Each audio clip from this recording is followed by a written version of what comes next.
Assalamualaikum warahmatullahi wabarakatuh.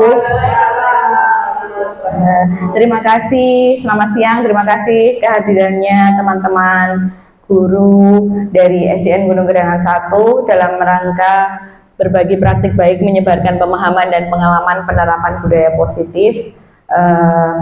Sebelum saya memaparkan dan diskusi bersama teman-teman berbagi pengalaman, mohon kesediaannya Bu Yeni sebagai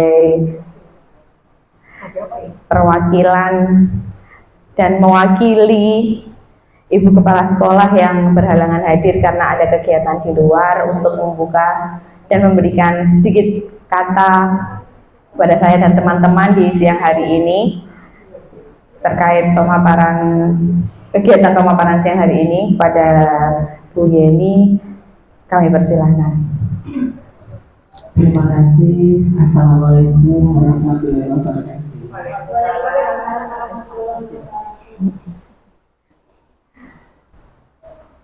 Pertama-tama marilah kita panjatkan puji syukur kehadirat Allah Subhanahu wa taala karena kita masih diberi kesempatan untuk bisa berkumpul di tempat ini untuk mengikuti kegiatan dari kelanjutan kegiatan CGP ya dari Bu Afi yang Tunisa ini.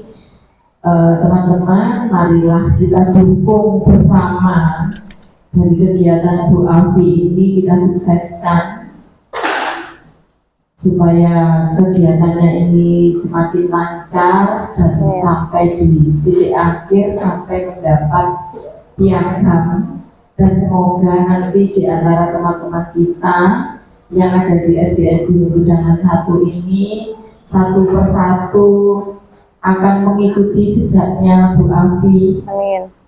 Lolos di CGP, dan kita akan mendukung semuanya. Ayo teman-teman yang masih muda, jangan melihat saya. Kalau saya sudah lolos, kan di atas kita terus gak apa-apa. Barang. Di sini saya mewakili Ibu Kepala Sekolah karena Ibu Kepala Sekolahnya berhalangan hadir. Sebentar lagi Bu Mea ya. Semangat Bu Mea. Sebelumnya kita tepuk tangan dulu untuk Bu Afi. Semangat Bu Afi. Terima kasih. Bentar lagi Pak Toto menyusul. Semangat ya Pak Toto ya. Untuk itu kelangsungan dan kelanjutannya saya serahkan kembali kepada Ibu Afi. Waktu dan tempat kami persilakan. Wassalamualaikum warahmatullahi wabarakatuh. Terima kasih Bu Yeni. Saya ucapkan selamat datang teman-teman yang sudah berkenan hadir di siang hari ini. Mohon maaf selalu merepotkan ya ini mendengarkan saya sedikit bercerita, sharing saja. Saya yakin teman-teman itu sudah luar biasa ilmunya. Kita sharing saja. Saya ini masih merangkak ya, masih belajar. Kita belajar bareng-bareng. Nanti kalau ada lebihnya, ada yang manfaatnya, kita manfaatkan, kita gunakan bersama-sama. Terima kasih teman-teman yang sudah berkenan hadir. Saya tahu teman-teman ini sebenarnya sudah capek ya, siang-siang seperti ini, ngantuk ya. Tadi beraktivitas sudah mengajar siswa-siswanya, sudah berkenan hadir, itu luar biasa. Sebuah dukungan yang tidak bisa dinilai dengan apapun. Di siang hari ini perkenankan saya untuk berbagi praktik baik terkait penyebaran pemahaman dan pengalaman penerapan budaya positif. Budaya positif itu yang seperti apa, dan itu nanti juga bisa kita manfaatkan untuk aksi nyata dalam PMM ya teman-teman. Kalau nggak salah itu di PMM ada topik tentang disiplin positif. Nah, nanti bisa kita belajar bareng-bareng, terus untuk diterapkan di kelas, kemudian bisa diunggah dalam aksi nyata. Nah, punten sambil saya geser-geser slide nih, karena ini bentuknya PDF, tadi nggak bisa di-download pakai PPT. Saya ucapkan selamat datang pada guru hebat. Mari kita belajar bersama, berkolaborasi, saling mendukung demi mewujudkan disiplin positif di sekolah kita tercinta. Nggak akan bisa sekolah itu maju, nggak akan bisa sekolah itu tercipta disiplin positif tanpa kolaborasi dari berbagai stakeholder, dari berbagai pihak yang ada di sekolah. Jadi bukan hanya guru, siswa, kepala sekolah, wali murid, bahkan masyarakat di sekitar juga akan kita butuhkan untuk mewujudkan disiplin positif di sekolah kita. Nah, sebelum kita masuk ke materi-materi yang ada sekitar 7 ya, mohon maaf sambil ngantuk-ngantuk, sambil ngemil-ngemil nggak apa-apa kok. Jangan. Ini yang ada pertanyaan pemantik, monggo. Apakah Bapak Ibu setuju atau tidak jika yang pertama hukuman dapat mendisiplinkan siswa? Gimana? Apakah setuju atau tidak selama ini hukuman itu dapat mendisiplinkan anak? Kalau hukumannya. Oh iya, mungkin bisa pakai mic Bu ya. Untuk perubahan disiplin pada anak tergantung kita hukumannya apa yang kita berikan. Gitu ya. Jadi untuk mendisiplinkan anak memang kita harus istilahnya itu memberi pecutan atau hukuman, meskipun kita tidak melakukan hukuman secara fisik atau seperti itu gitu. Jadi hukuman itu tetap diberikan kepada anak dalam kata-kata yang lain untuk mendisiplinkan anak. Oke, berarti semuanya setuju ya bahwa hukuman dapat mendisiplinkan anak. Setuju. Oke, setiap orang itu punya pendapat masing-masing. Nanti kita lihat apakah paradigma kita akan berubah setelah ada pemaparan disiplin positif dan terkait hukuman, restitusi dan lain sebagainya. Untuk pernyataan yang kedua, pemberian hukuman dengan hal positif seperti membaca atau membersihkan halaman sekolah dapat meningkatkan disiplin anak. Apakah Bapak Ibu setuju? Oh ya, ada rata-rata setuju ya ini. Karena apa ya? Kalau dilihat hal-halnya yang diperintahkan tuh positif ya, membaca. Tapi membacanya 10 kali, wah, atau membersihkan halaman sekolah dari depan sampai belakang. Kadang hukumannya dari seperti itu. Kemudian yang ketiga, memberi penghargaan dapat meningkatkan motivasi belajar anak. Setuju? Ya, motivasi. Memberi penghargaan itu bagaimana? Contohnya seperti apa misalnya Bapak Ibu? Gimana?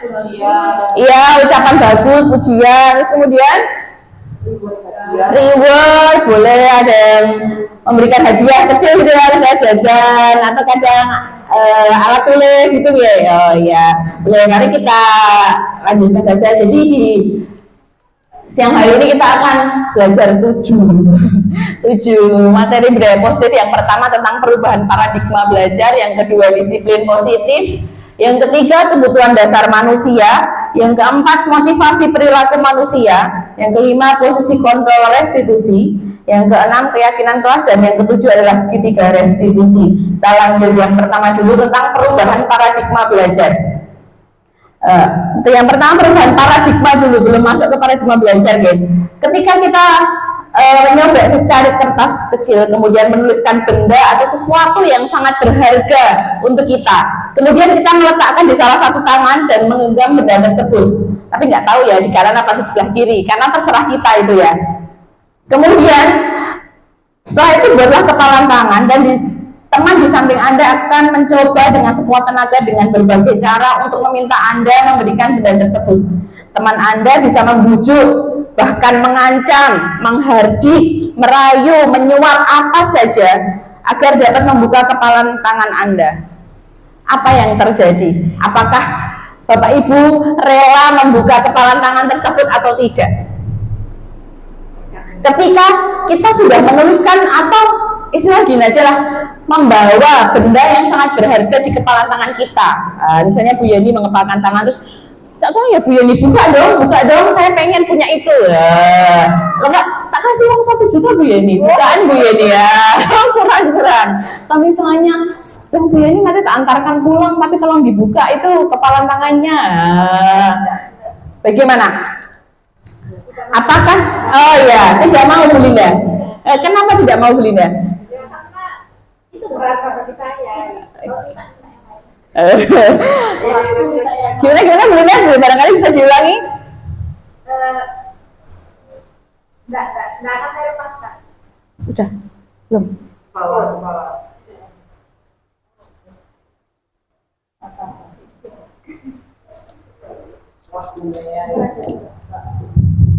Kurang nggak tes? Lisan. Gimana Bu Linda? Apakah Bu Linda memperbolehkan atau berkenan membuka kepalan tangannya Bu Linda? Kenapa tidak? Karena itu berharga bagi saya juga mau gitu, saya pertahankan. Karena menurut Bu Linda berharga bagi Bu Linda dan ingin mempertahankan. Apakah ada Bapak Ibu yang misalnya bertemu atau melihat kejadian seperti itu terus berkenan membuka? Maksudnya berkenan membuka kepalan tangannya karena yang dipegang tadi kan sesuatu yang berharga. Boleh apa tidak? Wonten lho. Nggih, boleh Pak Toto, monggo. Menurut saya sih semua barang itu tidak berharga yang sesuai dengan apa teks di atas itu. Oke. Karena apa? Saya nggak akan menjaga atau menganggap sekuat mungkin kalau saya ingin tahu atau ingin mengungkap. Iya. Saya persilakan. Oh iya. Belum tahu bagi orang lain itu yang buat kita berharga, tapi buat orang lain tidak berharga. Oh iya. Betul iya. Terima kasih. Semua pendapat pasti ada alasannya. Tadi Bu Linda, terus saya tidak akan Bu karena itu sesuatu yang buat saya berharga. Saya juga nggak pengen orang lain itu tahu. Lah Pak Toto, ya kalau saya nggak apa-apa Bu, kan orang lain belum tentu ya menganggap itu berharga atau tidak. Walaupun saya menganggap itu sesuatu yang sangat berharga bagi saya. Boleh. Karena itu berpengaruh sama sebenarnya teori kontrol. Jadi setiap orang itu punya kontrol terhadap dirinya sendiri. Terserah kita, ya kan tadi seperti Bu Linda. Oh, pokoknya saya genggam terus. Kalau Pak Toto, nih lihat aja dia. Boleh. Monggo. Nah, gitu ya. Karena sebenarnya itu berkaitan sama teori kontrol atau ilusi kontrol. Nah, ini contoh beberapa perubahan paradigma terkait teori kontrol atau teori pilihan. Yang pertama, ilusi guru mengontrol murid, seolah-olah ya kita itu bisa mengontrol anak-anak, padahal sebenarnya kan tidak. Nah, kemudian ilusi kontrol yang kedua, ilusi bahwa kritik dan membuat orang merasa bersalah dapat menguatkan karakter, padahal tidak. Kadang membuat orang merasa bersalah itu kita bangga, padahal berarti kan menang kalah gitu kan. Padahal itu sebenarnya teori kontrol itu seharusnya kita itu bisa menang-menang, jangan sampai menang kalah atau membuat orang merasa bersalah. Kan kita menang tapi orang tersebut merasa kalah dan gagal. Nah, kemudian yang ketiga, ilusi bahwa semua penguatan positif efektif dan bermanfaat. Penguatan positif yang seperti apa? Nah, sering kan kita di kelas bagaimana penguatan positif yang efektif dan bermanfaat, ternyata itu juga bisa dianggap sebuah ilusi. Kemudian yang keempat, ini sering banget ini ya terjadi, ilusi bahwa orang dewasa memiliki hak untuk memaksa. Apalagi kita guru kan ya, dianggap sebagai orang dewasa di kelas dan kita di depan anak-anak yang kita menganggap itu lebih kecil daripada kita. Nah, itu kita biasanya lebih merasa punya hak untuk memaksa. Wis kalah, harapan pokok iki sesuai iki. Nah, itu sebuah ilusi kontrol saja. Nah, mari kita lihat perubahan paradigma dari stimulus respon menjadi ke teori kontrol atau pilihan. Sebenarnya siapa sih yang punya kontrol itu? Kalau stimulus respon, kita mencoba mengubah orang agar berpandangan sama dengan kita. Nah, sedangkan ketika teori kontrol, kita berusaha memahami pandangan orang lain tentang dunia. Kadang ya, kita itu merasa pemikiranku seperti ini, maka orang lain juga harus seperti saya. Padahal kan tidak, mungkin dia berpandangan lain. Seperti tadi, Pak Toto dengan Bu Linda, ya kan? Mereka punya pemikiran sendiri, nggak sama. Nah, kita harus bisa memahami itu. Oh, kalau misalnya pendapat saya, saya nggak mau buka karena itu kan tadi pendapat saya sama seperti Bu Linda misalnya. Itu merupakan benda yang sangat saya lindungi, sangat berharga bagi saya nggak pengen buka. Tapi saya nggak boleh memaksakan ke orang-orang, saya nggak bisa memaksakan ke Pak Toto. Kalau nggak boleh Pak Toto, jangan dibuka ke orang lain. Nah, itu nggak boleh ya. Nah, kemudian yang kedua, perilaku pada stimulus respon, perilaku buruk dilihat sebagai suatu kesalahan. Nah, pada teori kontrolnya, semua perilaku pasti memiliki tujuan. Nah, mungkin kadang ada anak yang dikit-dikit caper sama gurunya, dikit-dikit deket gurunya, atau dikit-dikit manggil gurunya, atau cari-cari masalah lah istilahnya. Ya, terus kemudian ya biasanya laporan anak-anak ya, oh anak-anak kelas 1, kelas 2, kelas 3 biasanya lapor-laporan. Nah itu kadang kita merasanya oh sih hari ini ya kan dia ngadu ya kan, dia laporan, padahal pasti dia punya tujuan. Oh itu Bu, laporan misalnya, teman saya sakit Bu di UKS, nah, maksudnya mungkin dia itu pengen perhatian sama temennya, punya tujuan seperti itu, atau pengen punya tujuan supaya temennya itu diperhatikan sedang sakit. Nah kemudian yang ketiga, orang lain bisa mengontrol saya, padahal hanya diri kita yang bisa mengontrol.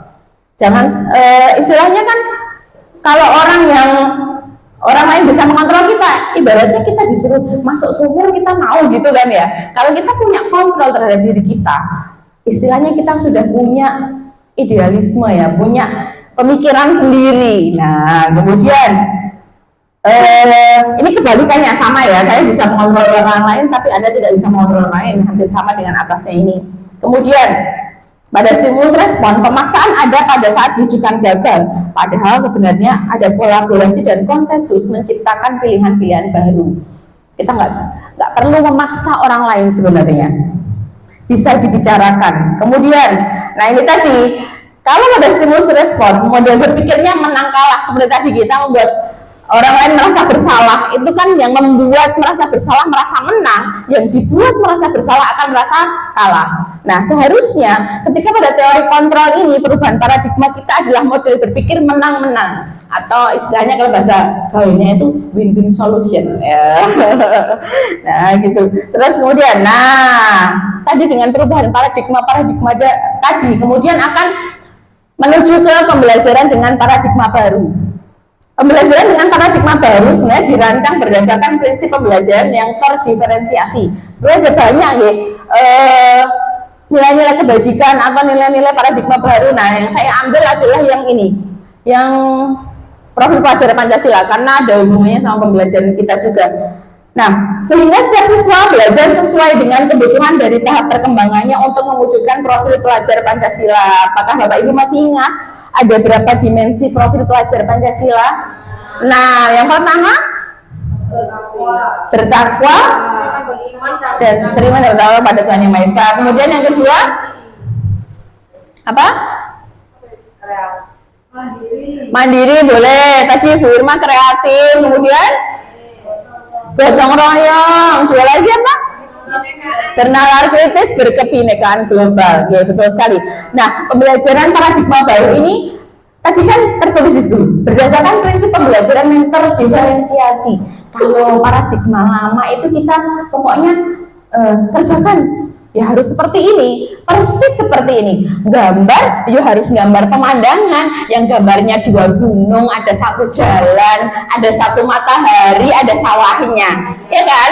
Nah itu adalah contoh paradigma lama. Kalau yang sekarang anak itu kan punya imajinasi, punya gaya belajar sendiri-sendiri, maka kita hanya berikan contoh saja. Boleh gambar pemandangan itu macam-macam. Pemandangan itu bukan hanya pemandangan gunung, mungkin dia merasa pantai itu lebih indah, ya kan? Atau dia merasa melihat orang di pasar itu juga menarik, boleh. Atau misalnya pembelajaran diferensiasi lainnya mungkin sudah banyak yang tahu ya, diferensiasi produk, konten, ya kan. Nah, kemudian boleh misalnya anak yang suka nulis, buat catatan, ya nulis. Kemudian ada yang suka yang baca, boleh baca. Atau misalnya lihat video, boleh. Anak yang auditori mendengarkan gurunya langsung bisa. Ada juga yang anak visual itu harus baca.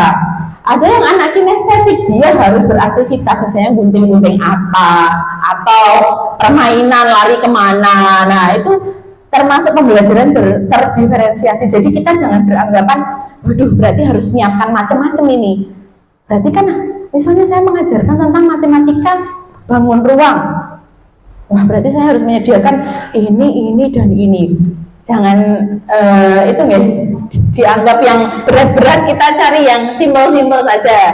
Kita bebaskan anak itu sudah termasuk sebenarnya diferensiasi, bebaskan menggambar, bebaskan dia memilih aktivitas pembelajaran dia, itu sudah termasuk pembelajaran terdiferensiasi. Lanjut untuk materi yang kedua, yaitu disiplin positif. Oh, buahnya ini Bu, apa ini? Jadi disiplin positif itu terkait di dalamnya ada buahnya. Mungkin nanti belajar dari makna disiplin. Nah, semua perilaku punya tujuan atau motivasi. Nah, motivasi itu apa saja? Ada motivasi apa? Ekstrinsik dan intrinsik. Kalau ekstrinsik dari luar, kalau intrinsik dari dalam. Nanti kita lihat motivasinya apa ya kalau orang melakukan sesuatu itu. Tadi, terus kemudian ada model berpikir menang-menang tadi dari teori kontrol tadi. Nah, dalam teori kontrol tadi, posisi menang-menang tadi akan ada 5 posisi kontrol kita sebagai guru. Nah, kita akan belajar nanti kita di posisi mana dan jadi guru itu. Apakah kita sudah pernah melakukan itu semua atau kita akan terus melakukan itu semua? Nah, terus nanti juga kita akan belajar segitiga restitusi, bagaimana menyelesaikan masalah dengan anak. Nah, kemudian juga akan belajar kebutuhan dasar manusia. Jadi kadang anak itu di kelas ramai atau di kelas dia tidur atau di kelas dia ngobrol, itu karena ada kebutuhan manusia, kebutuhan dia sebagai manusia yang tidak terpenuhi.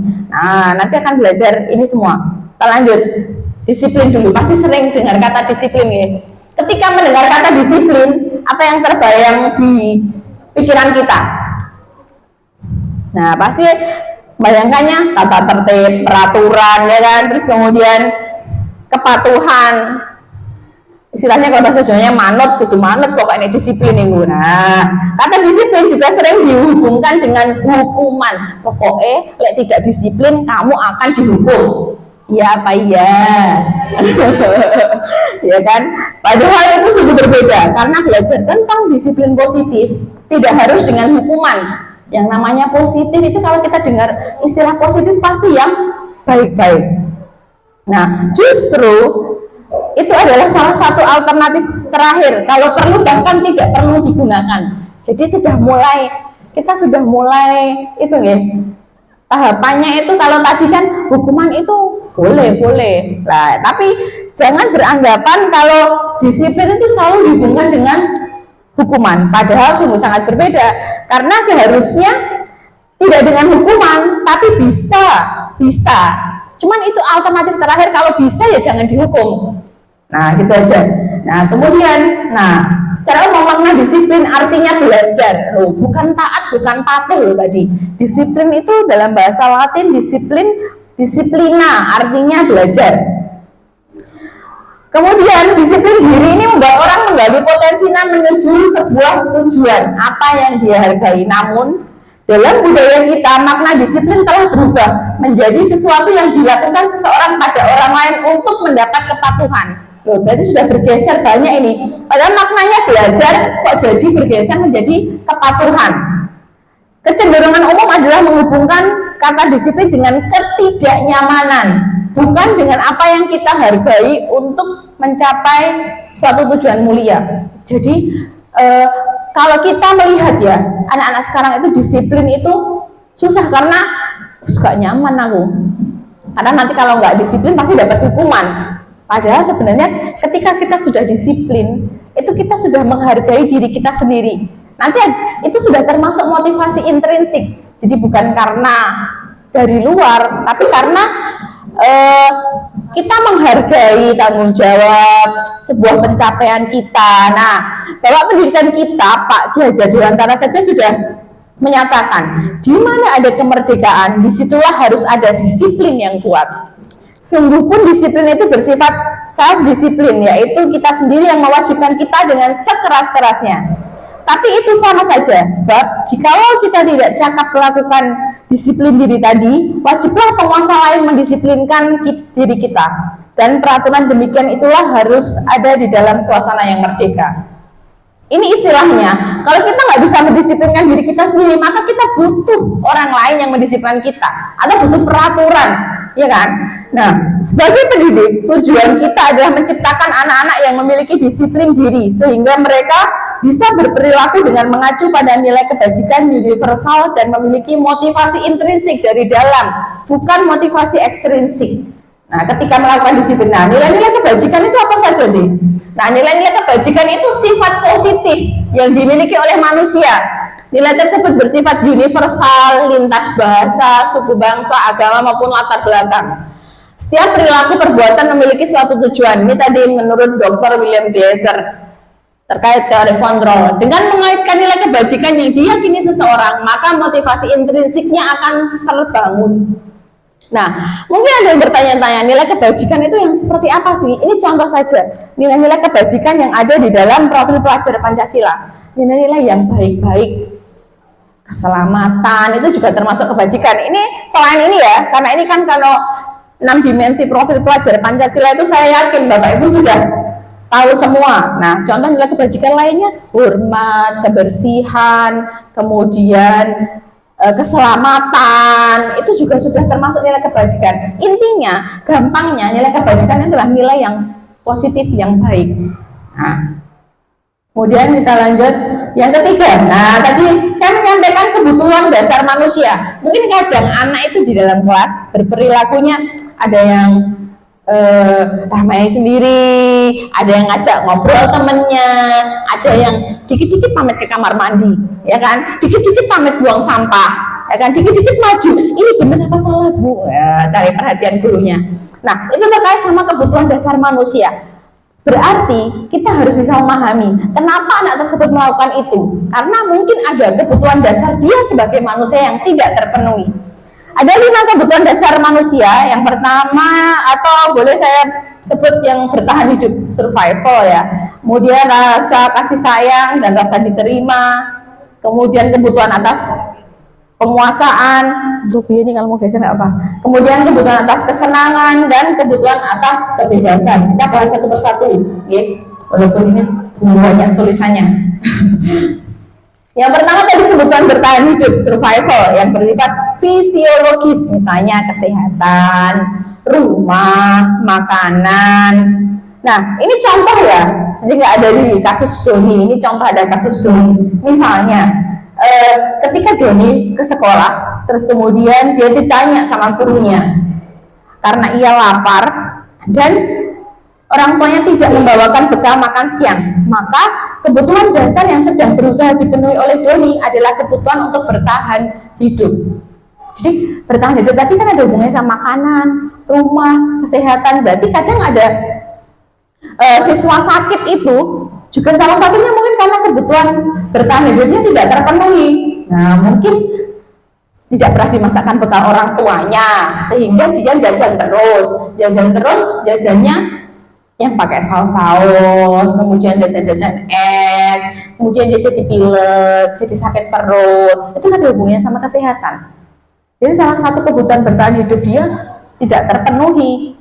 Nah, kemudian yang kedua, kebutuhan akan kasih sayang dan rasa diterima. Ini sebenarnya banyak banget kita jumpai di anak-anak kita. Kebutuhan untuk disayangi dan diterima meliputi hubungan, meliputi kebutuhan akan hubungan dan koneksi sosial, kebutuhan untuk memberi dan menerima kasih sayang, dan kebutuhan untuk merasa menjadi bagian dari kelompoknya.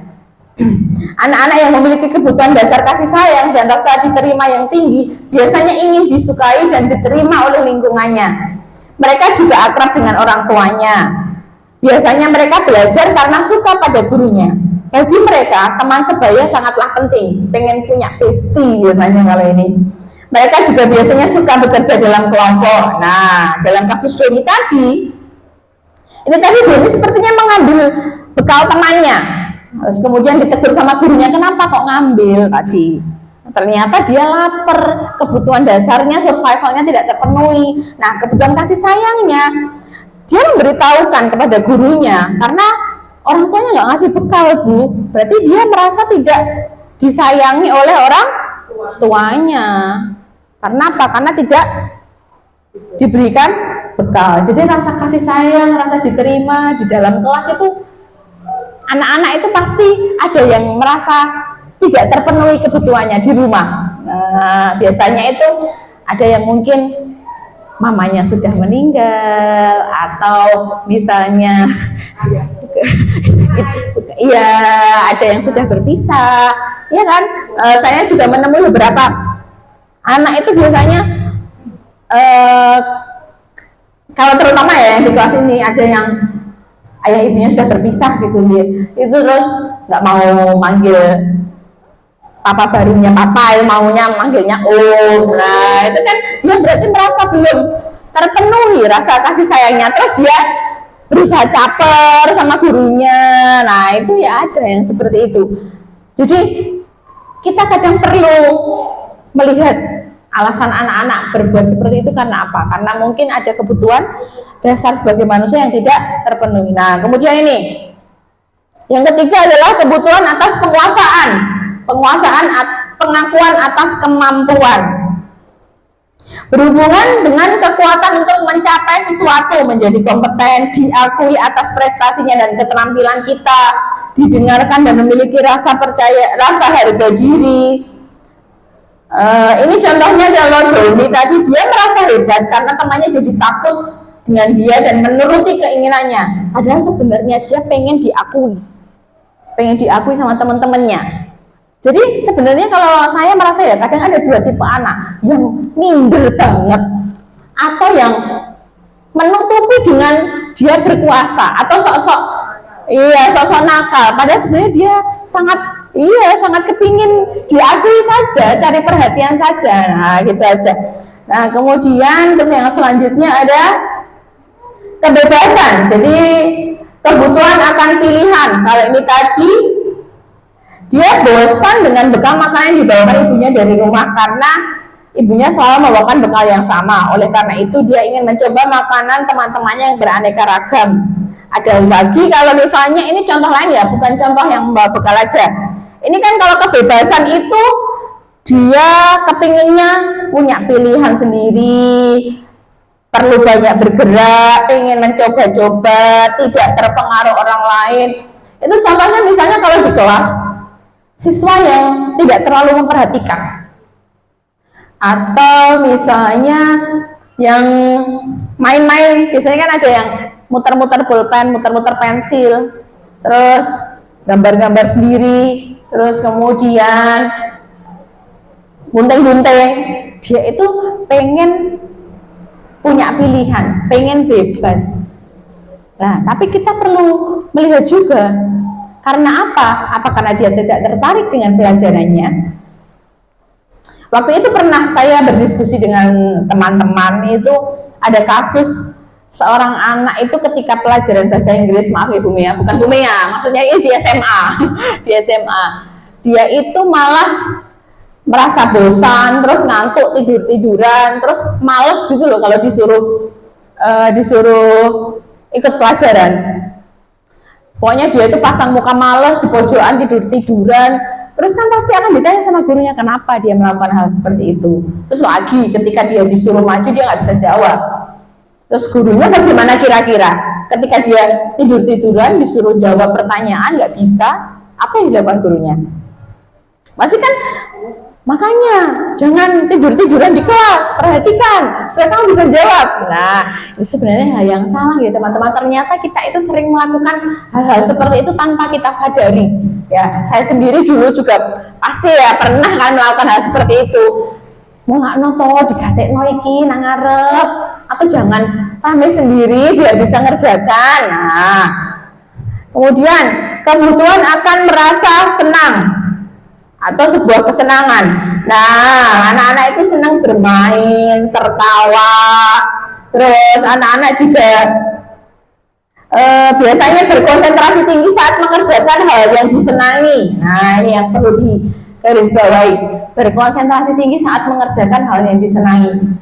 Biasanya kalau di kelas saya itu anak yang suka gambar, itu pasti ketika bosan di kelas dia akan buka bukunya terus gambar-gambar.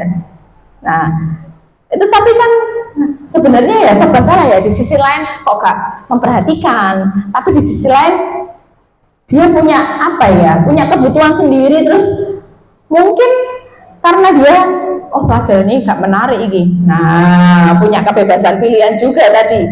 Atau biasanya kalau ketemu matematika ini ya di kelas tinggi itu biasanya anak-anak matematika, tapi biasanya pelajaran yang disukai itu menyanyi, pelajaran agama itu biasanya anak-anak kan biasanya anak-anak semangat karena nggak ngitung-ngitung gitu katanya. Mereka suka permainan, suka ngoleksi barang-barang, suka bergurau, melucu, juga menggemaskan. Nah, kalau menggemaskan, melucu ini biasanya kelas 1, 2, 3 ini melucu apa? Iya, tepuk-tepuk. Pokoknya kalau kelas 1 itu seneng aja, diajak tepuk, nyanyi, bermain, nonton film itu pokoknya senang. Tapi kalau sudah mulai kelas tinggi, disuruh maju aja malu kalau nggak diundi, nggak maju-maju ya. Nah, ini dalam kasus Doni tadi, dia melakukan itu karena pengen lihat teman-temannya mukanya kesal, karena lucu lihat muka teman-temannya itu kalau jengkel itu lucu. Nah, kadang anak ada yang seperti itu kan, malah koyok bikin masalah supaya gurunya marah, bikin masalah supaya temennya itu nangis, merasa berkuasa. Nah itu kayak dia merasa lucu aja, jadi kebutuhan akan merasa senang jika guyonan. Nah, kita sudah yang keempat deh. Saya agak cepet ini. Yang keempat adalah motivasi perilaku manusia. Nah, tadi di awal saya sempat menyampaikan ada motivasi seseorang itu ada motivasi eksternal dan internal. Kalau eksternal itu dari luar, kalau internal dari diri sendiri. Nah, ini kita lihat bedanya. Untuk dari motivasi perilaku manusia, jadi seseorang itu berperilaku itu pasti ada motivasinya. Ini adalah contoh motivasi eksternal. Yang pertama adalah untuk menghindari ketidaknyamanan hukuman. Apa yang akan terjadi apabila saya tidak melakukannya? Ini contoh kecil. Misalnya anak-anak aja lah, jangan kita ya. Anak-anak aja lah. Anak-anak itu mengerjakan tugas dan mengumpulkan tepat waktu. Misalnya disuruh di rumah membuat peta konsep tentang peristiwa proklamasi. Besok dikumpulkan ya karena harus presentasi. Nah, kalau motivasi eksternalnya, dia akan harus dikumpulkan, kalau enggak nanti dihukum. Jangan-jangan nanti disuruh membersihkan halaman sekolah dari depan sampai belakang. Jadi itu sebuah motivasi eksternal, dia mengerjakan karena takut dihukum kalau nggak mengerjakan. Nah, gitu kan. Kemudian ada motivasi eksternal lain, salah satunya adalah untuk mendapatkan imbalan dari orang lain atau institusi. Misalnya ini kalau anak-anak coba yang bisa jawab nanti tak kasih uang 5.000. Atau anak-anak coba yang mau maju duluan nanti tak belikan es teh. Itu juga termasuk motivasi eksternal. Oh, saya akan maju karena nanti dapat uang 5.000. Atau saya akan maju karena nanti akan dibelikan es teh. Nah, itu sebuah motivasi eksternal. Tadi adalah contoh-contoh motivasi eksternal. Yang pertama tadi karena menghindari ketidaknyamanan atau hukuman. Kemudian yang kedua adalah tadi ketika untuk mendapatkan imbalan saja. Contoh misalnya, kalau orang dewasa ini ya, keluar pakai sepeda motor, pakai helm karena nanti di depan ada Pak Polisi. Kalau nggak pakai helm nanti ditangkap sama Pak Polisi, ditilang. Itu adalah sebuah motivasi eksternal. Atau motivasi internalnya apa? Oh, pakai helm, iya, nilai kebajikan supaya kita selamat, menghargai diri sendiri. Bukan karena takut sama Pak Polisi ya. Nah, sebenarnya tujuan dari disiplin positif ini adalah seseorang punya motivasi internal untuk menghargai diri sendiri.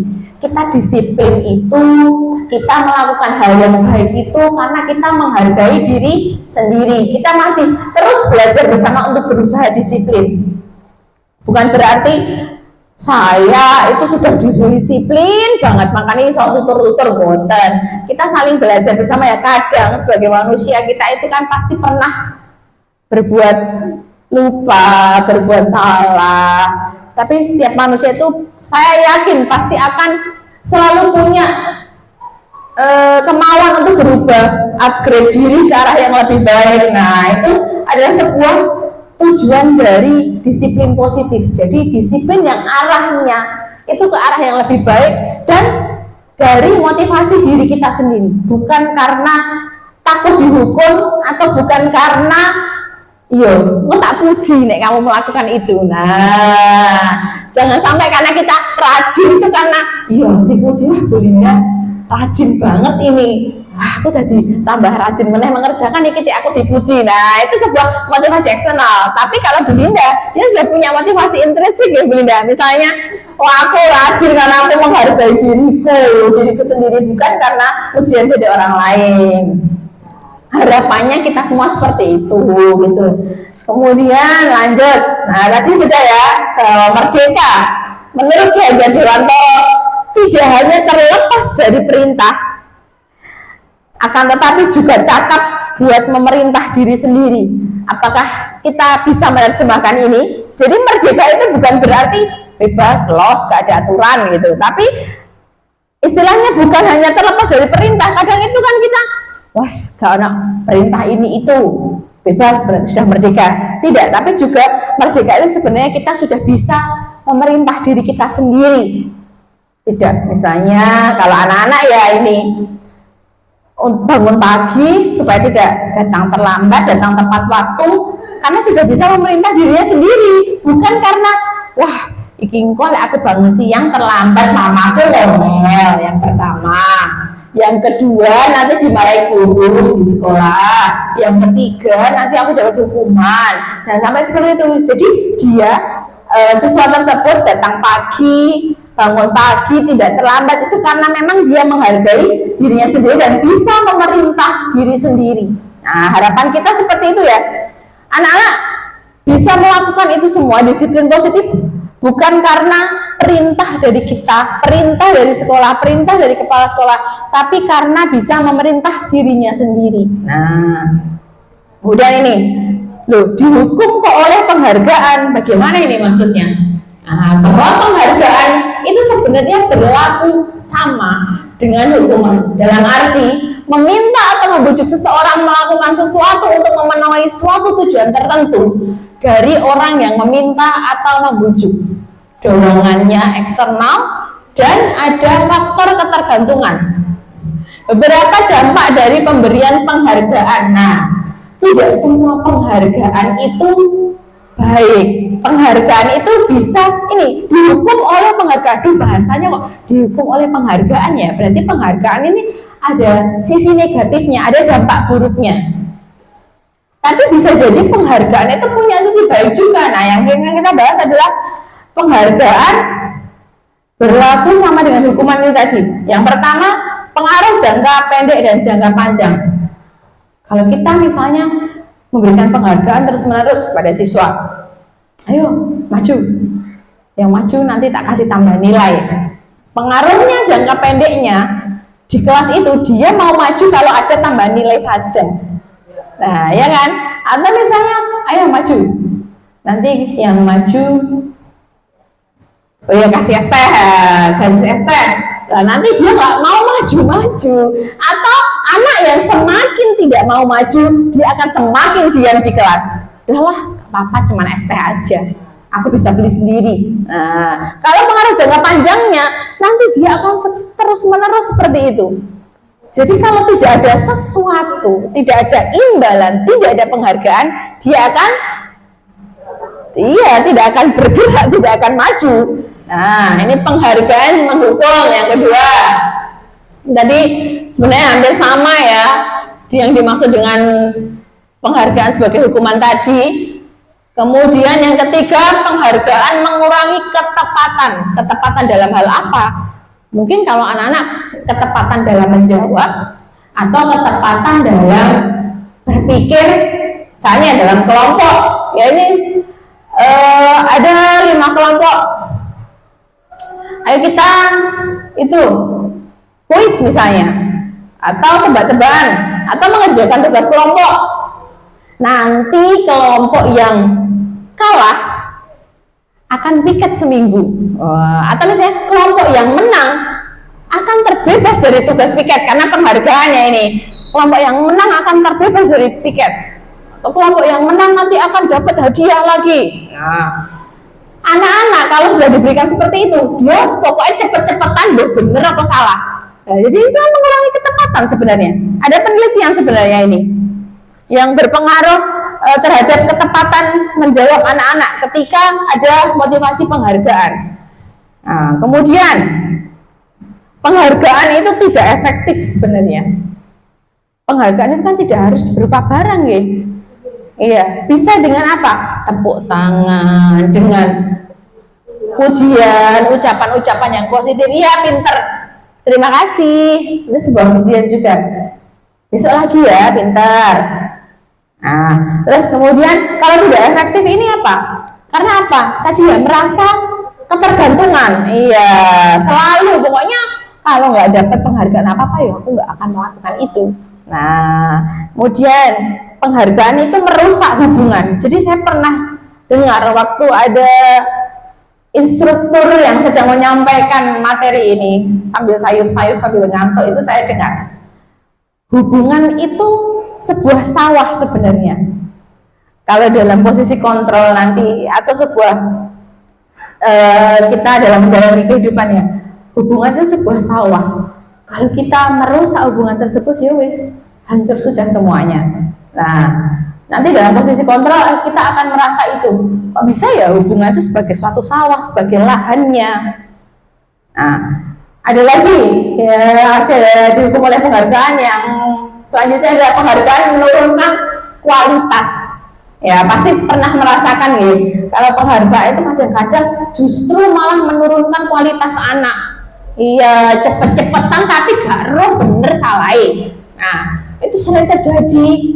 Kadang anak tersebut bisa. Ini sebenarnya pengalaman saya di kelas 6 juga sebenarnya. Ayo yang sudah dikumpulkan. Ketika dikumpulkan, anak-anak kan dari cepet-cepetan. Itu salah. Tapi ketika coba sini bawa bolpen sama itunya, atau bawa pensil sama hapusnya, coba dikerjakan di sini, diulangi lagi di sebelahnya, pelan-pelan. Itu benar jawabannya lah. Terus Padi kenapa salah? Nah, tadi loh. Nah, karena cepet-cepetan jadi bisa menurunkan kualitas. Kemudian penghargaan mematikan kreativitas. Setiap anak itu pada punya kreativitas sendiri-sendiri.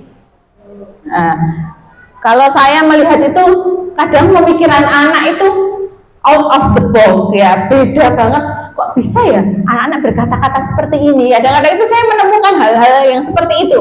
Dibuat misalnya disuruh kemarin yang pelajaran saya itu tentang modernisasi. Saya berikan tiap kelompok itu dampak modernisasi di berbagai bidang. Ada yang di bidang ekonomi, di bidang teknologi dan lain sebagainya. Jawaban anak-anak itu luar biasa ternyata. Mereka walaupun mencari tahu ya, kadang mungkin mereka bisa baca dari buku atau baca internet. Kalau dulu jual beli itu pakai barter. Kalau sekarang orang sudah jual beli pakai online, Bu, sudah lewat Shopee dan lain sebagainya. Tuh, ternyata anak-anak bisa sampai tahu barter itu seperti apa. Padahal saya sendiri belum menjelaskan barter itu yang seperti apa. Nah, kalau ada penghargaan yang mematikan kreativitas ini, itu misalnya gini, ayo coba, Bu Afi ini gambar ya, gambar pemandangan pantai. Kamu juga harus gambar persis ini. Nanti kalau gambarnya yang persis Bu Afi, tak kasih hadiah. Nah, berarti anak-anak gambarnya pantainya persis sama Bu Afi dong. Padahal Bu Afi cuma gambar pantai, ada pohon kelapanya satu. Padahal mungkin anak-anak lain yang punya imajinasi lain, gambar pantainya ada. Iya, kapal nelayan ada yang berenang, terus kemudian ada yang jual souvenir. Nah, itu loh, itu bisa mematikan kreativitas dengan penghargaan-penghargaan yang terus-menerus. Kemudian tadi penghargaan mengurangi motivasi intrinsik, motivasi dari dalam dirinya sendiri. Karena apa? Karena dia berusaha bukan karena dirinya. Kalau motivasi karena penghargaan ini tadi. Nah, kita lanjut. Nah, ayo teman-teman, kita bareng-bareng. Apakah ini hukuman atau konsekuensi? Sebelum kita tahu bedanya hukuman sama konsekuensi. Yang pertama, mencatat 100 kali di dalam buku kalimat, saya tidak akan terlambat lagi karena terlambat ke sekolah. Ini hukuman atau konsekuensi? Hukuman? Hukuman? Hukuman, oke, boleh saja jawabannya di bawah, boleh. Jawabannya beda-beda ya. Yang kedua, lari mengelilingi lapangan basket 2 kali karena terlambat hadir di sekolah. Hukuman apa konsekuensi? Hukuman? Oh, oke. Yang ketiga, murid diminta push up 15 kali karena tidak menggunakan masker ke sekolah. Konsekuensi? Nggak apa-apa. Terus kemudian menggantikan kertas tugas teman yang telah dicoret-coret. Konsekuensi boleh membersihkan tumpahan air di meja tulis karena tersenggol saat belajar. Konsekuensi murid disuruh untuk mengenakan sepatu seharian di sekolah karena tidak mengenakan sepatu hitam. Oh, ini maksudnya tidak mengenakan sepatu mungkin ya. Kemudian yang terakhir, lari mengelilingi lapangan basket 2 kali karena terlambat 10 menit untuk pelajaran BJK. Nah, kita lihat ya, apakah itu hukuman atau konsekuensi. Nah, ini tadi ya. Ini tadi tidak mengenakan sepatu seharusnya. Nah, kalau menggantikan kertas, membersihkan tumpahan karena perbuatan dia, itu ada 10 konsekuensi. Tapi kalau hukuman itu kadang tidak ada hubungannya dengan kesalahan yang dia buat. Ini contohnya tadi. Apa hubungannya terlambat sama disuruh nulis 100 kali? Itu loh, tidak ada hubungannya. Nah, ini perbedaan hukuman sama konsekuensi. Kalau hukuman itu adalah sebuah sesuatu yang menyakitkan yang harus terjadi, tapi konsekuensi adalah sesuatu yang memang harus terjadi akibat perbuatan dia. Kemudian kalau hukuman membuat anak sakit baik fisik maupun hati untuk jangka waktu yang lama, pasti akan diingat terus. Saya sendiri, saya tuh masih ingat dulu zaman SD, kepala sekolah saya tuh galaknya luar biasa. Kemudian di kelas saya itu rame, kelas 6 deket sama kantor kepala sekolah sama kantor guru. Ada yang rame, biasalah anak SD isinya 50 anak sekelas kan rame ya. Kalau nggak ada gurunya atau gurunya ke kamar mandi, rame. Kemudian kepala sekolahnya masuk, kita disuruh nulis. Saya tidak akan ramai lagi 100 kali. Sampai sekarang saya masih ingat kalau saya juga disuruh nulis itu. Pernah juga waktu saya sudah dewasa ini, ketika Rajab kalau nggak salah, ada teman saya yang lupa Panca Prasetya Korpi kalau nggak salah. Itu semuanya dihukum disuruh nulis 10 kali. Kayak merinding saya. Karena apa? Karena dihukum, karena salah. Padahal yang salah cuma 1 orang, tapi semuanya kena. Nah, kemudian kalau konsekuensi hanya membuat anak merasa tidak nyaman dalam jangka waktu pendek. Karena emang harus terjadi itu tadi ya. Nah, kalau dengan hukuman anak jadi membenci kedisiplinan, tapi kalau dengan konsekuensi anak menghargai disiplin. Kalau hukuman itu lebih kepaksaan, tapi kalau konsekuensi stimulus atau tanggapan. Misalnya yang terjadi tadi pagi, ibu ini ya, di kelas 6 itu ada yang katanya gembesi ngeces ban sepedanya kelas 4. Saya tanya, kenapa kok ngeces sepeda? Itu Bu, soalnya parkirnya di tempat yang nggak benar. Terus, kalau seperti itu harusnya diapakan, Pak? Ya diingatkan kan, sudah, tapi dia nggak mau. Kalau di kamu udah ingatkan, dia nggak mau, bilang sama gurunya, nggak usah ngeces sepedanya. Kalau ngeces sepeda benar apa salah? Salah Bu, salah kan? Kamu kan yang akhirnya dirugikan karena kamu salah. Iya. Terus, sekarang ngapain Bang? Ya udah Bu, minta maaf. Terus akhirnya saya antar ke kelas 4 untuk minta maaf. Karena apa? Karena emang dia berbuat salah. Konsekuensinya dia harus minta maaf. Karena sebenarnya bisa diselesaikan kenapa dia harus melakukan perbuatan yang tidak benar. Nah, kemudian kalau hukuman itu mendorong anak untuk menyakiti diri sendiri, sedangkan kalau konsekuensi bisa dengan mudah menyesuaikan diri. Nah, kalau hukuman lebih ke buruk konsep dirinya, tapi kalau yang konsekuensi konsep diri yang baik. Sedangkan kalau hukuman, anak belajar untuk menyembunyikan kesalahan, tapi kalau konsekuensi, anak belajar untuk mematuhi peraturan. Misalnya ini ya kelompokan, kalau di kelas 6 itu kamu sudah bunting-bunting di bawah kotor, maka konsekuensinya apa? Ya harus dibuang di tempat sampah. Bukan berarti wah buat kotor kamu harus piket seminggu. Nah, itu contoh hukuman, jadi salah ya. Nah, kemudian hukuman itu bisa menyebabkan anak marah, merasa bersalah, dipermalukan, dan merasa tidak dihargai. Nah, hukuman itu bisa ini menyebabkan arek muangke ya kan, terus kemudian merasa dipermalukan, kemudian merasa tidak dihargai. Jadi kalau saya itu, ini saya ya, pendapat saya sendiri, kalau saya itu lebih senangnya itu saya panggil sendiri. Tapi misalnya kita cari tahu dulu, klarifikasi, benar nggak kamu melakukan itu? Kalau benar, apa yang harus kamu lakukan? Kalau memang kamu salah gitu. Nah, kalau yang konsekuensi, dia hanya kehilangan hak, dibuat tidak nyaman, tapi cuma sementara. Misalnya numpahkan es lah, misalnya kelas 1, kelas 2, kelas 3 yang kecil-kecil ya kan rebutan. Oh itu numpahkan, nggak mau ngepel dan lain sebagainya. Kita nggak mungkin kan nyuruh anak, ya kamu pokoknya ngepel dari ujung sana sampai ujung sana. Nah, itu sebuah hukuman. Tapi kalau konsekuensi, kan tadi kamu yang minum es, kamu juga yang menumpahkan. Berarti bagaimana konsekuensinya? Berarti saya ngepel Bu, iya ngepel yang di situ aja, jangan dihukum ngepel dari ujung lorong sampai ujung lorong. Nah itu perbedaan. Nah ini ya, kita nanti akan belajar tentang hukuman, konsekuensi, dan restitusi. Nah perbedaannya apa? Tadi sudah ya, sesuatu yang harus terjadi. Nah kalau hukuman, konsekuensi, dan restitusi. Kalau tadi kan hukuman dan konsekuensi, sekarang ada satu lagi, restitusi. Kalau hukuman itu lebih ke negatif, tapi kalau konsekuensi netral, sedangkan kalau restitusi itu lebih ke positif. Ini contoh misalnya kalau hukuman itu menyakitkan, konsekuensi harus terjadi. Kalau restitusi itu pilihan. Nah,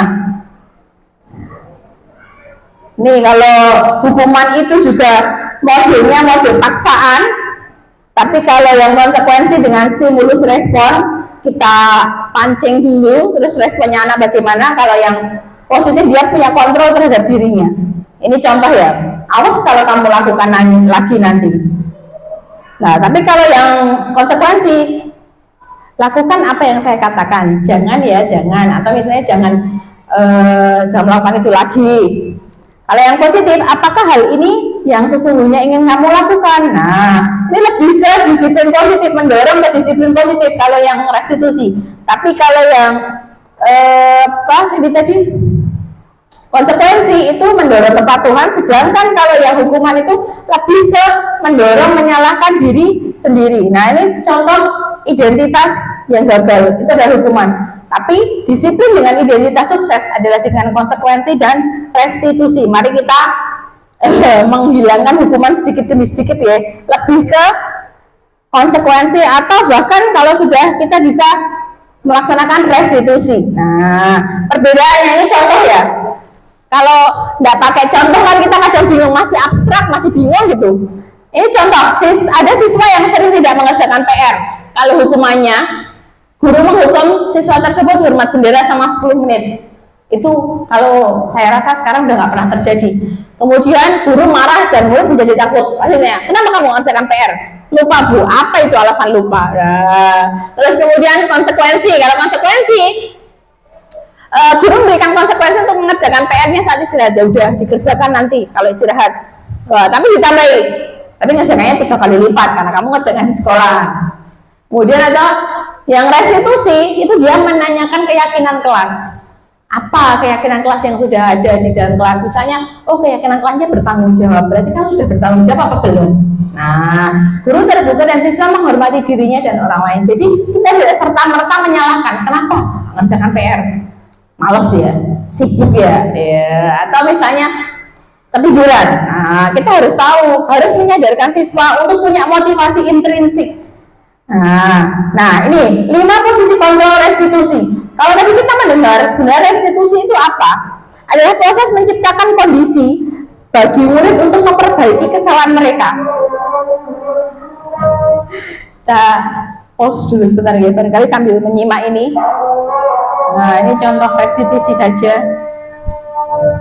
Jadi kalau hukuman tadi kan paksaan, tapi kalau restitusi itu lebih ke memperbaiki kesalahan.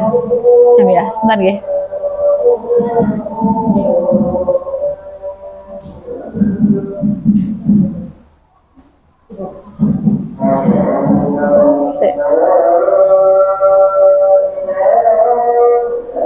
Maaf ya, agak lama ya, sebentar ya. Ya nggak apa-apa. Nanti Bu Linda.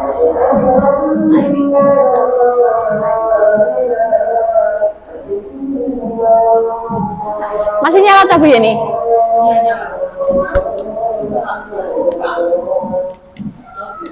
Nanti aja. Masuk cek penadane mandek sih. Soalnya itu tadi dari awal sudah tak nyalakan semenjak Natang kamera. Aku nek masih Belinda. Aku nek kurang makanya agak panjang. Kurang sidik.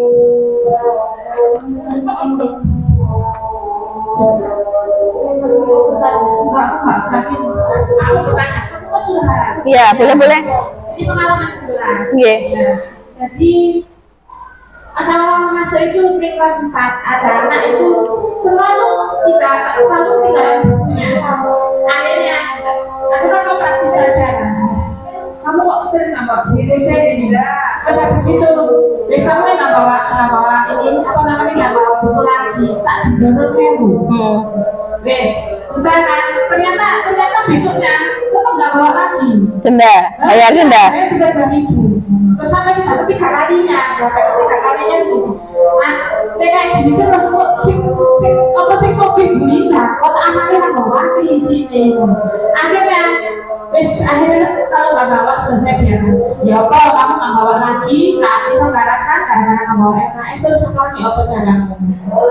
Saya merasa bu RKS nya berdua sama teman jawabnya ini buku lain. Jadi sekarang akhirnya seperti itu. Terus juga pernah sama ini kelas berapa lupa pokoknya kamu nggak mau buku. Sini kan kamu berdiri dulu 5 menit sebelah ibu ya. Terus 5 menit akhirnya aku dulu. Terus siapa? Garap apa enggak? Garapku ya apa terus garapnya di mana? Di buku tulis yang lain bu ya wes. Tapi nanti dipindah ya. Ya sebenarnya memang sering dilakukan. Iya. Secara tidak sadar sebenarnya saya sendiri juga kadang-kadang kan kita gitu ya. Paling solusi paling praktis ya. Sedangkan kayak membangkitkan anak itu punya kesadaran bahwa untuk menghargai dirinya sebagai murid kalau tugasnya adalah belajar itu butuh betul ya, betul. Ngulangi lagi, nggak sekadar waktu ya punya. Tidak bisa menit. Maksudnya itu gampang itu tidak bisa. Iya betul.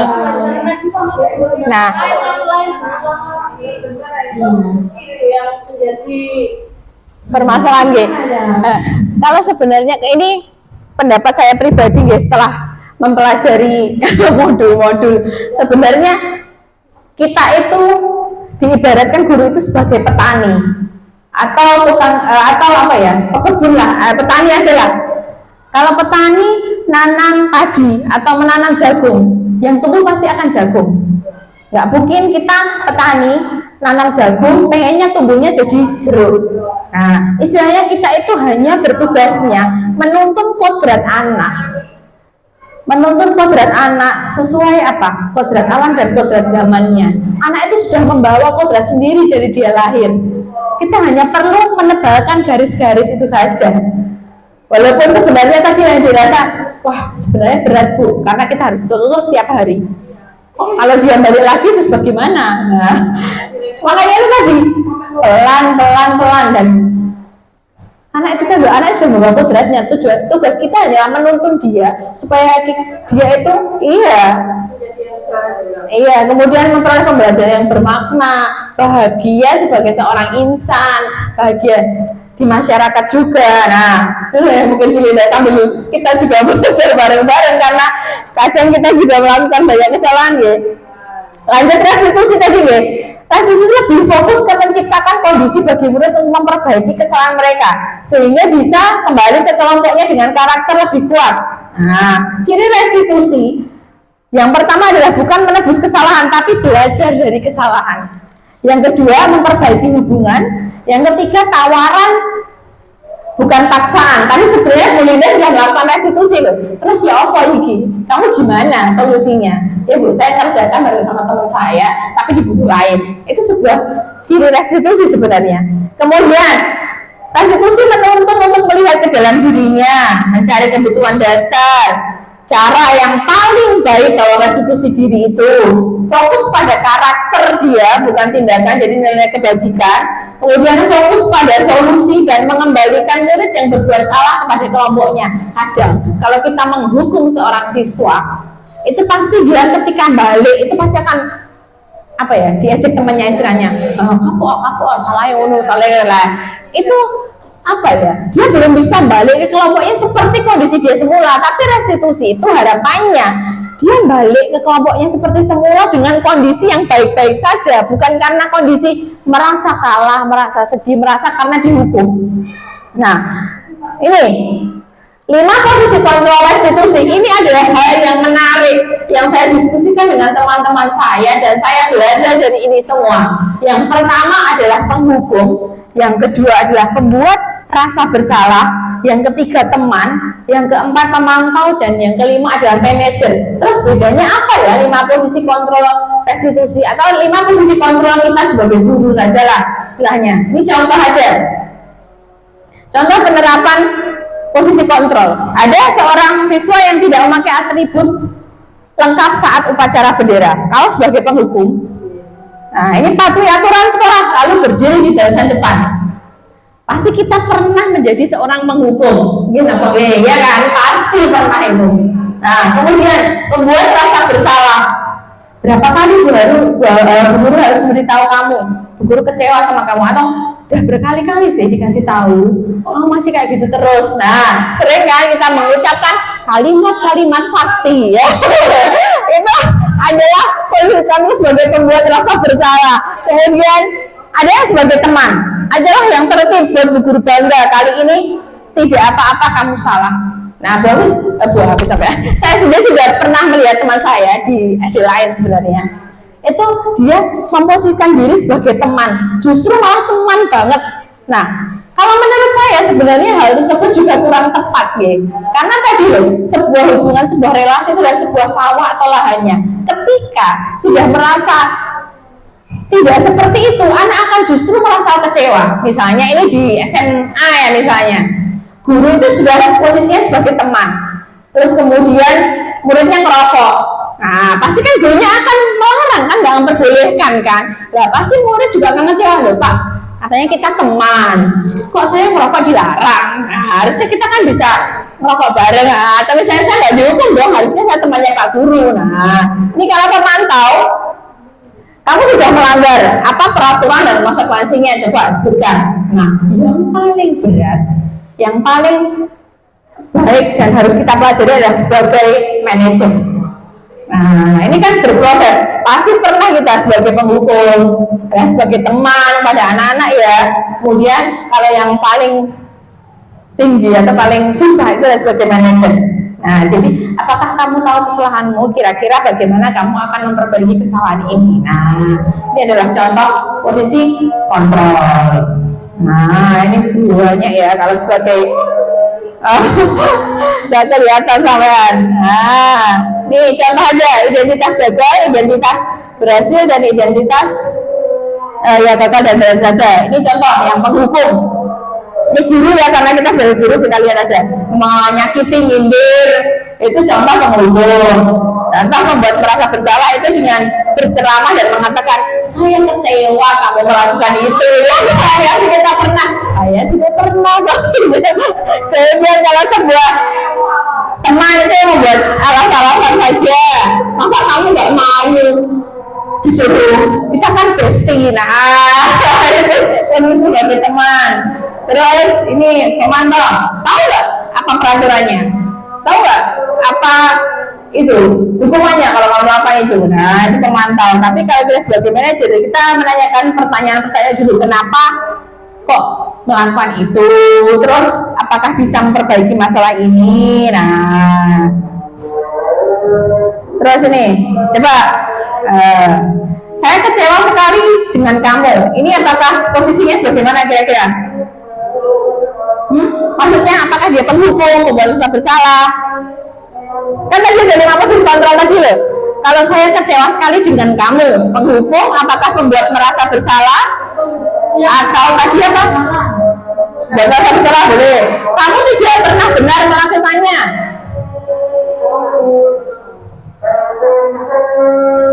Ada 5 ya. Apa tadi? Penghukum, pembuat rasa bersalah, teman, pemantau, sama manajer. Apa ayo? Gak apa, nanti kita jawabannya bareng-bareng. Pembuat rasa bersalah. Kalau ayolah lakukan ini demi ibu, teman tadi ya. Terus apakah kamu mau dapat stiker bintang hari ini? Pemantau? Teman? Teman? Bagaimana kamu bisa menyelesaikan masalah ini? Manajer, kamu selalu yang paling terakhir. Coba, kalau kecewa itu membuat orang merasa bersalah. Kamu tidak pernah benar melakukannya. Kamu selalu paling terakhir, itu adalah penghukum. Jadi sebenarnya kalau peraturan pemantau konsekuensi hadiah itu di sini. Kalau kamu tidak diberi hukuman, kemudian kalau yang nilai-nilai manajer itu lebih ke memperbaikinya. Keyakinan kelas deh. Nah, kenapa kita harus melakukan keyakinan kelas? Tidak peraturan. Karena apa? Ini contoh ya. Mengapa kita memiliki peraturan harus menggunakan helm? Nah, kita kalau sekarang itu lebih ke keyakinan kelas. Nah, peraturan kelas itu kalau diibaratkan di sini, keyakinan kelas itu lebih luas. Harus ada keyakinan kelas menyebabkan lingkungan menjadi positif dan budaya positif pun akan tercipta. Nah, ini coba ada contoh. Kira-kira yang sebelah kanan apa kiri yang termasuk keyakinan kelas?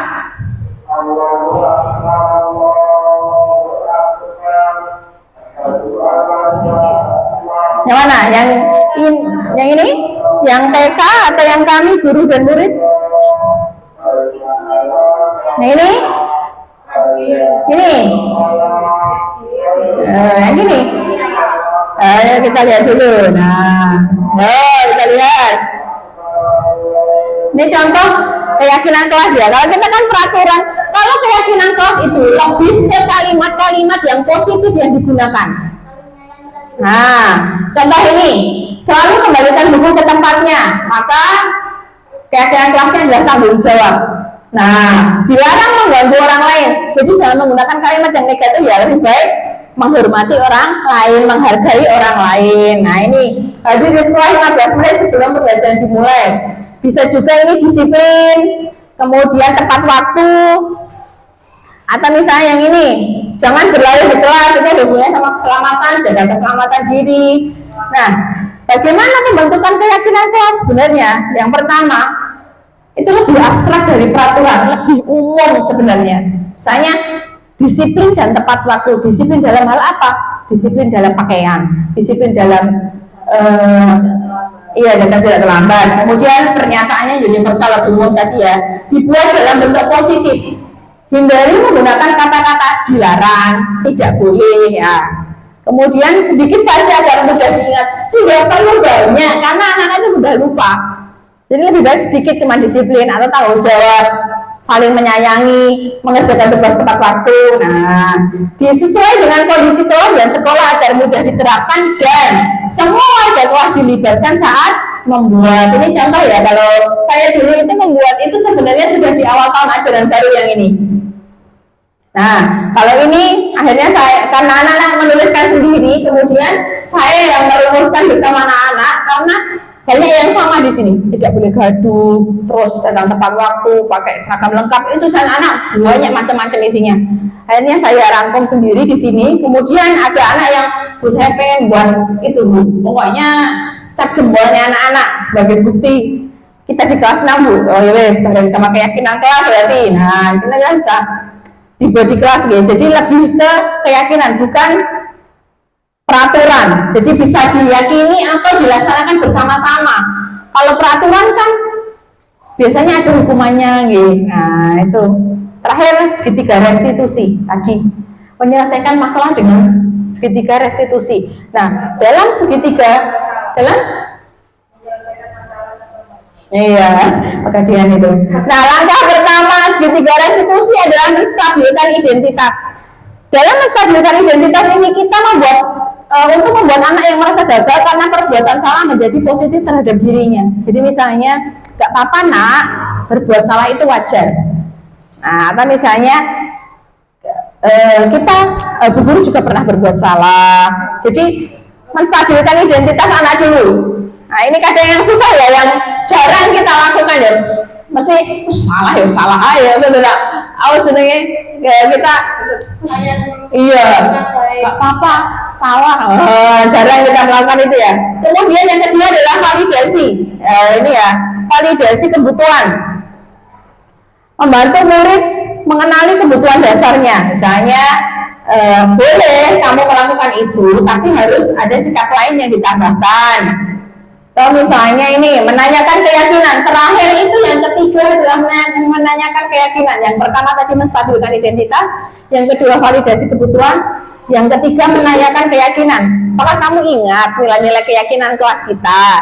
Terus kalau ingat, yang mana yang harus dilakukan atau yang mana yang belum kamu lakukan dan harus kita lakukan. Nah, itu contohnya ya.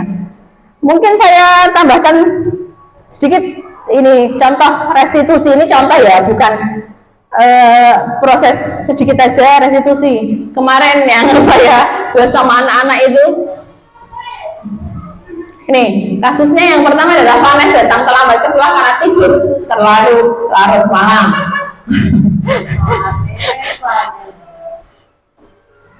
Saya ya dengar nggak apa wes?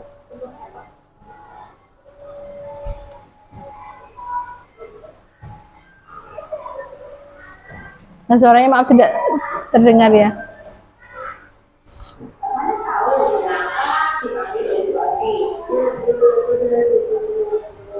Ini contoh aja, contoh untuk penerapan restitusi. Jadi tahap-tahapnya tadi ya.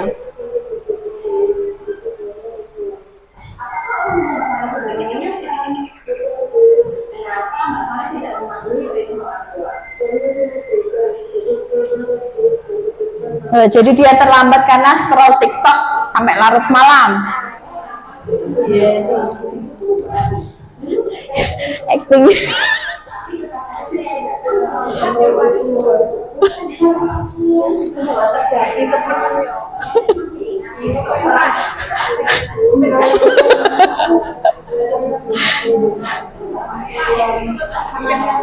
Jadi kita harus menstabilkan identitas anak dulu, nggak apa-apa, telat itu nggak apa, karena kita juga pernah berbuat salah, tapi tahu nggak keyakinan kelas mana yang belum kamu lakukan. Terus akhirnya Vanes bilang kalau dia tidak akan terlambat lagi dan akan mematuhi perintah orang tua. Nah, ini ada satu kasus lagi. Nah, ini Nabila buang sampah sembarangan, terus lingkungan jadi kotor. Nah, pinjam kelas ya Bu Irma.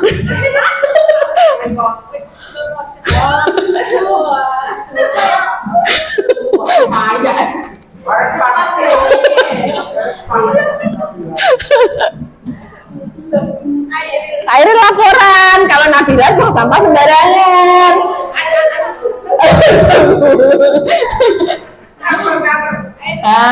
Ini akhirnya Nabila katanya buang sampah karena nggak nemu tempat sampah di sekitarnya.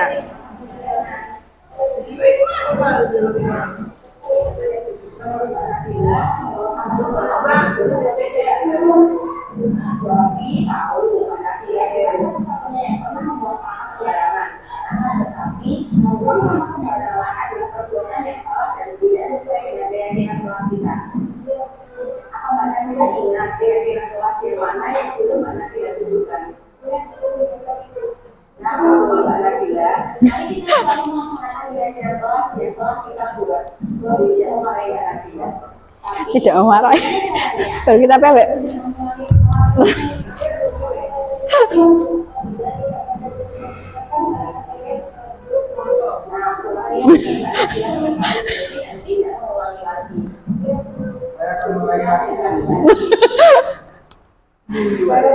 Oh, sudah, ini tadi contoh penerapan saja. Demikian tadi beberapa pemaparan praktik baik yang sudah saya lakukan, terutama yang Kalau restitusi itu masih sedikit demi sedikit, masih harus belajar banyak. Sudah mulai mengurangi yang menghukum, misalnya tadi terlambat terus disuruh keliling lapangan 10 kali, itu kan menghukum namanya gitu. Kita berusaha bareng-bareng supaya bisa melaksanakan restitusi. Kemudian untuk praktek keyakinan kelas monggo bisa dilaksanakan di kelasnya masing-masing. Jadi bisa anak itu diajak membuat apa sih yang pengen kamu di kelas itu, pengennya apa, kelasnya bersikap atau tanggung jawab sebagai seorang siswa. Nah nanti baru gurunya membantu menyusun proses keyakinan kelasnya. Setelah itu baru disusun keyakinan kelasnya, ini tadi baru ditempel. Jadi namanya sekarang bukan peraturan atau kontrak kelas, tapi lebih ke keyakinan kelas. Itu salah satu contoh disiplin positif. Demikian pemaparan dari saya yang panjang lebar ini. Mohon maaf apabila ada banyak kesalahan dari saya, sedikit yang bermanfaat monggo bisa diambil. Kemudian saya akhiri. Assalamualaikum warahmatullahi wabarakatuh. Barangkali ada yang berkenan memberikan sedikit tanggapan aja, wis tanggapan, wis gak usah pertanyaan. Karena dia sudah curhat. Tanggapan sedikit dong. Dua nggak apa dong, dua. Terima kasih dari pemaparan yang sudah dijelaskan panjang lebar. Iya, banyak ya. Tadi saya sebagai guru otomatis banyak bukan sedikit, tapi banyak sekali kena kritikan dari hasil yang kita, dari apa yang saya loh yang mengkritik. saya lakukan selama 27 tahun jadi guru. Itu, tapi kita sama-sama belajar. Iya, sama saya juga. Di awal kita menjadi guru memang apa itu, kegiatan-kegiatan yang seperti menghukum dan lain-lain itu tidak jauh dari apa yang kita terima ketika kita menjadi siswa. Iya, betul. Jadi sedikit banyak apa yang kita terima ketika kita menjadi siswa itu kita terapkan kepada anak-anak. Tapi seiring dengan berjalannya waktu, dengan kita banyak belajar, apalagi mendapatkan penjelasan dari Bu Afi tadi, kita bisa sama-sama belajar untuk mengubah, untuk membuat siswa itu menjadi lebih baik. Setidaknya kalau kita tidak bisa langsung menjadi manajer buat siswa, setidaknya kita bisa mengawali menjadi pemandu. Ini kalau tanggapan dari saya. Terima kasih. Terima kasih Bu Yeni. Enggak Pak Toto. Datang memberikan tanggapan ini. Waalaikumsalam warahmatullahi wabarakatuh. Selamat kepada Bapak yang sudah melaksanakan aksinya tadi seminasi. aksi nyata yang ke 1.4. 1 ya. Selamat jadi Bu Afi ini. Aku foto Mbak. Cekal kan Mbak. Tujuannya dalam guru penggerak adalah nanti memberikan kelas atau memberikan contoh pembelajaran, teknik, metode belajar kepada teman-teman yang ada di lingkungan sekolah kita. Siap. Setidaknya ini masih bagian kecil aksi nyata panjenengan di sini, dan kita sebagai teman di sini masih butuh juga ilmu dari panjenengan, dari Bu Afi sebagai guru penggerak. Jadi tugaskan kita ini masih tahapan-tahapan yang masih awal karena proses panjenengan masih panjang, jadi masih sedikit lah. Jadi banyak hal yang sudah kita dapat, setidaknya adalah sisi positifnya dari panjenengan ke kami, ada sesuatu yang berkesan. Jadi itu, jadi tetap semangat, siap penggerak, siap. Dan teman-teman terus digerakkan. Siap. Bergerak dan menggerakkan Pak Toto motonya. Malas bergerak, karena bergerak itu penting. Karena gerakan itu macam-macam. Nah, seperti itu. Terima kasih. Wassalamualaikum warahmatullahi wabarakatuh. Waalaikumsalam warahmatullahi wabarakatuh. Terima kasih banyak teman-teman.